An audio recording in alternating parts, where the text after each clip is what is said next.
ನಮಸ್ತೆ ಫ್ರೆಂಡ್ಸ್, ನಂದಿ ಬ್ಲಾಗ್ಸ್ಗೆ ಸ್ವಾಗತ ಸುಸ್ವಾಗತ. ನಿನ್ನೆಯಷ್ಟೇ ರಿಲೀಸ್ ಆಗಿರೋ ಮಾರ್ಕ್ ಮೂವಿ, ಸುದೀಪ್ ಅವರು ನಟಿಸಿರುವ ಮಾರ್ಕ್ ಮೂವಿ ರಿವ್ಯೂನ ಇವತ್ತು ನಾನು ನಿಮಗೆಲ್ಲರಿಗೂ ತಿಳಿಸ್ಕೊಡ್ತಾ ಇದ್ದೀನಿ ನಮ್ಮ ವಿಡಿಯೋದಲ್ಲಿ. ಖಂಡಿತವಾಗ್ಲೂ ವಿಡಿಯೋನ ಎಲ್ಲೂ ಸ್ಕಿಪ್ ಮಾಡಿದಿರೆ ಪೂರ್ತಿಯಾಗಿ ನೋಡಿ, ಏನು ಅಂತ ತಿಳಿಸ್ಕೊಡ್ತೀನಿ ಖಂಡಿತವಾಗ್ಲೂ. Mark movie review. ಸಸ್ಪೆನ್ಷನ್ನಲ್ಲಿರುವ ಮಾರ್ಕ್ನ ಸಸ್ಪೆನ್ಸ್ ಸ್ಟೋರಿ ಇಲ್ಲಿದೆ. ಫಸ್ಟು ರಿವ್ಯೂ ನೋಡೋಣವಾ. ಕಿಡ್ನಾಪ್ ಆಗಿರೋ ಮಕ್ಕಳ ಹುಡುಕಲು ಒಂದೇ ಒಂದು ಸುಳಿವು ಇರದೆ, ಸುಳಿವು ಸಿಕ್ಕಿದಾಗ ಅದು ಕೈ ತಪ್ಪಿದಾಗ ಮಾರ್ಕ್ ಮಾಡೋದೇನು, ಮಕ್ಕಳನ್ನು ರಕ್ಷಿಸೋಕ್ಕಾಗುತ್ತಾ, ಇದನ್ನೆಲ್ಲ ತಿಳಿಯೋಕ್ಕೆ ಸಿನಿಮಾ ಅಂತೂ ನೋಡಲೇಬೇಕು. ಆದರೆ ಸ್ವಲ್ಪನ ತಿಳಿಸ್ಕೊಡ್ತೀನಿ ಈ ವಿಡಿಯೋದಲ್ಲಿ. ಕಿಚ್ಚ ಸುದೀಪ್ ಅಭಿನಯದ ಮಾರ್ಕ್ ಸಿನಿಮಾ ರಿಲೀಸ್ ಆಗಿದೆ. ಕ್ರಿಸ್ಮಸ್ ದಿನವೇ ಕಿಚ್ಚ ತಮ್ಮ ಸಿನಿಮಾ ರಿಲೀಸ್ ಮಾಡಿದ್ದು.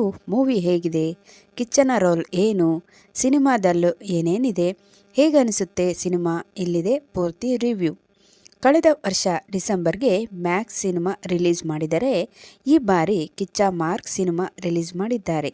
ಸಿನಿಮಾದ ಟೈಟಲ್ನಲ್ಲಿ ಸ್ವಲ್ಪ ಸಿಮಿಲ್ಯಾರಿಟಿ ಇರೋ ಹಾಗೆಯೇ ಸಿನಿಮಾದ ಸ್ಟೈಲ್ನಲ್ಲೂ ಸ್ವಲ್ಪ ಸಿಮಿಲ್ಯಾರಿಟಿ ಇದೆ. ಒಂದು ಡಾರ್ಕ್ ಥೀಮ್ ಮೂವಿ.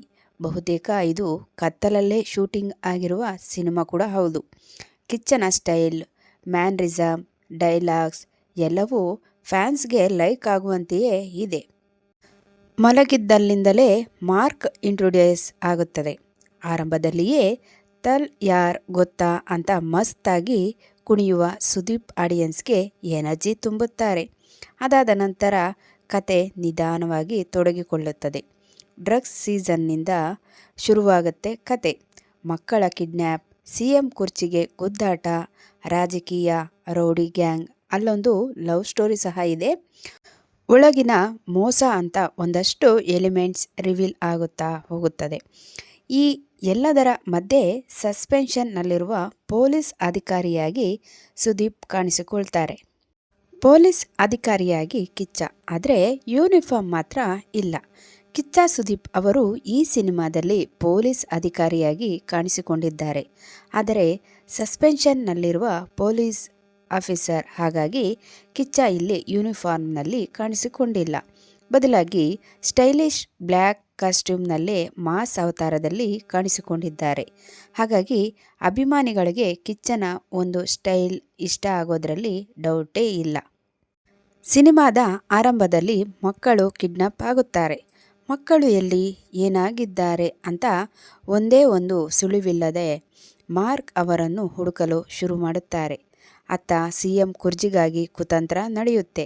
ಆದರೆ ಆ ಕುತಂತ್ರ ರೆಕಾರ್ಡ್ ಆಗಿರುತ್ತೆ. ಇನ್ನೊಂದು ಕಡೆ ಪ್ರೇಮಿಗಳು ಓಡಿ ಹೋಗೋ ಪ್ಲಾನ್ನಲ್ಲಿರುತ್ತಾರೆ. ಈ ಮೂರರಲ್ಲಿಯೂ ಸಾಕಷ್ಟು ಒಳತಂತ್ರಗಳು ನಡೆಯುತ್ತಲೇ ಇರುತ್ತವೆ.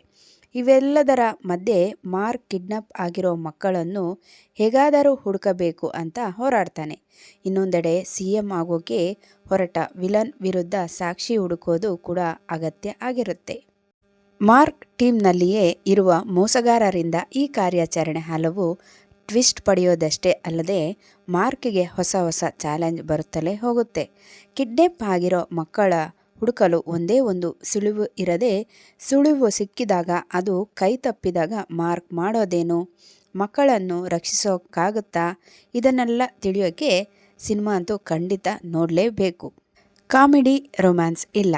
ಈ ಸಿನಿಮಾದಲ್ಲಿ ತಮಿಳಿನ ಖ್ಯಾತ ಕಾಮಿಡಿ ಕಲಾವಿದ ಯೋಗಿ ಬಾಬುನನ್ನು ಹಾಕಿಕೊಂಡಿದ್ದರೂ ಕಾಮಿಡಿ ಬೇಕಾದಷ್ಟಿಲ್ಲ. ಕತೆ ಸಂದರ್ಭ ಸೀರಿಯಸ್ ಆಗಿರೋದ್ರಿಂದ, ರೊಮ್ಯಾನ್ಸ್ ಇಲ್ಲದೆ ಇರೋದ್ರಿಂದ ಒಂಚೂರು ಕಾಮಿಡಿ ಇದ್ದರೆ ಚೆನ್ನಾಗಿತ್ತು ಅಂತ ಅನಿಸದೇ ಇರಲ್ಲ. ಇನ್ನು ಸಾನ್ವಿ ಸುದೀಪ್ ಹಾಡಿರುವ ಮಸ್ತ್ ಮಲೈಕಾ ಹಾಡನ್ನು ಬಿಟ್ಟರೆ ಇನ್ನೆರಡು ಸಾಂಗ್ ಆವರೇಜ್ ಆಗಿದೆ ಅಷ್ಟೇ. ರಾತ್ರಿಯ ದೃಶ್ಯಗಳೇ ಹೆಚ್ಚಿರೋ ಸಿನಿಮಾವನ್ನು ಚೆನ್ನಾಗಿಯೇ ಶೂಟಿಂಗ್ ಮಾಡಲಾಗಿದೆ. ಇನ್ನು ಹಲವಾರು ಕಡೆಗಳಲ್ಲಿ ಕಿಚ್ಚನ ಮಾಸ್ ಲುಕ್ ಸಖತ್ತಾಗಿ ಪ್ರೇಕ್ಷಕರಿಗೆ ಇಷ್ಟವಾಗುವಂತೆ ತೋರಿಸಲಾಗಿದೆ. ಇನ್ನು ಕ್ಯಾಮರಾ ವರ್ಕ್, BGM, ಸಾಂಗ್ಸ್ ಇವೆಲ್ಲವೂ ಚೆನ್ನಾಗಿಯೇ ಮೂಡಿಬಂದಿದೆ. ಸಿಕ್ಕಾಪಟ್ಟೆ ಸ್ಪೆಷಲ್ ಸ್ಟೋರಿ ಅಂತ ಅನಿಸಿದ್ದರೂ ಡೈರೆಕ್ಟರ್ ವಿಶೇಷವಾಗಿ ಇದನ್ನು ಪ್ರೆಸೆಂಟ್ ಮಾಡೋ ಪ್ರಯತ್ನ ಮಾಡಿದ್ದಾರೆ ಅನ್ನೋದು ಗೊತ್ತಾಗುತ್ತೆ. ನೋಡಿದ್ರಲ್ಲ ಮಾರ್ಕ್ ಸಿನಿಮಾದ ರಿವ್ಯೂನ. ಹಾಗೆ ಪೂರ್ತಿಯಾಗಿ ಡೀಟೇಲಾಗಿ ತಿಳ್ಕೊಬೇಕು ಅಂದರೆ ಸಿನಿಮಾ ಅಂತೂ ಖಂಡಿತವಾಗ್ಲೂ ನೋಡಲೇಬೇಕು. ಇನ್ನೊಂದು ಹೊಸ ವಿಡಿಯೋ ಜೊತೆ ನಿಮ್ಮೊಂದಿಗೆ ಇರ್ತೀನಿ. ಅಲ್ಲಿವರೆಗೂ ನಮ್ಮ ನಂದಿ ವ್ಲಾಗ್ಸ್ನ ವೀಕ್ಷಿಸ್ತಾ ಇರಿ. ವೀಕ್ಷಿಸಿದವರೆಲ್ಲರಿಗೂ ಧನ್ಯವಾದಗಳು.